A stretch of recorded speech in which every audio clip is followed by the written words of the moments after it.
For most people, home is where they were born. For Jews, it's where our story began, the land of Israel. Even if some of us never lived there, the connection runs deep.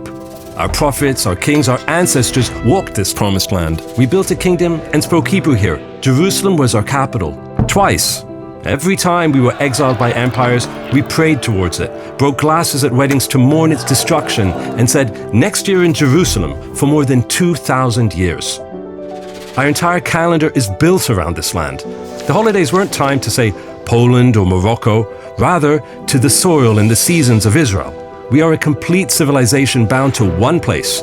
So when people ask, what are the Jewish people? A nation, an ethnicity, a culture, a religion? The answer is, we predate these categories. We have one word in Hebrew for who we are, just 2 letters long. Am Israel, the people of Israel. An indigenous people, a people whose collective history, culture, time, and rituals are bound to a land. Exiled and scattered, we were never seen as equals or fully belonging. Even when we reduced our Jewish identity to religious practice as opposed to a true people, it wasn't enough. Theodor Herzl saw it clearly. No matter how successful or how well we fit in, Jews would always be the other. So he flipped the question.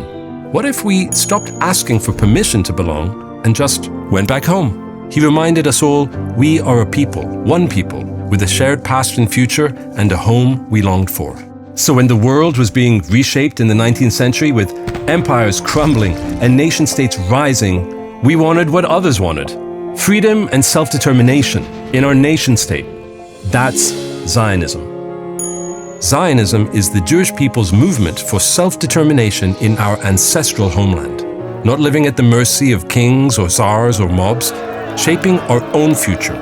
Jews wanted what every other nation wanted, a place of our own. That was Zionism. It was revolutionary because Jews were never supposed to have power again. For centuries, Christianity pointed to our exile as proof that the truth was with them. Under Islam, we were supposed to be humiliated unless we saw that the truth was with them. We were never supposed to rise, but we did. We rebelled. We refused to disappear or play the role others have set for the Jews. We reclaimed the land we're indigenous to, and for some that was, and still is, intolerable. An obsession began. A liberation movement that should have been celebrated was slandered, demonized, and attacked.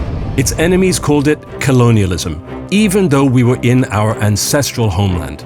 They called it racism, even though Jews come in all colors and came to escape racism. They called it apartheid, even though Jews fled apartheid conditions in Arab countries, and in Israel 2 million Arabs live as equal citizens. Because Zionism isn't about denying anyone else's rights, it's about affirming our own. Zionism took a neglected piece of land in the Levant, purchased its malarial tracts, and made it bloom with grit and hope. We saw the promise of the land because for millennia we knew the place, not as a dream, but as a living memory. That's Zionism too. And when the UN proposed 2 states, one for Jews, one more for Arabs, the Jews said yes. Arab leadership said no and chose war because they believed the Jews must have nothing.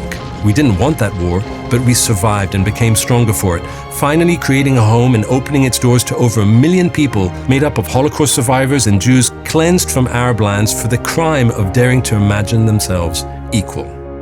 So why is the existence of the only Jewish state still up for debate? Because for too many, Jews can exist, sure, just not as equals, and certainly with no power. Tragically, the Arabs in the land have become the front line of that obsession. They've been used by regimes, ideologues, and activists not to build their own future, but to destroy ours. The fact is, we're not going anywhere. Yes, we lived all over the world, but we were never truly safe, never fully free, never fully home. So when people ask, we get that Jews are a people and they want a country of their own, but why here? Why Israel? The answer is simple. For Am Israel, everywhere else is exile. Only one place has ever been home, and only one place ever will be.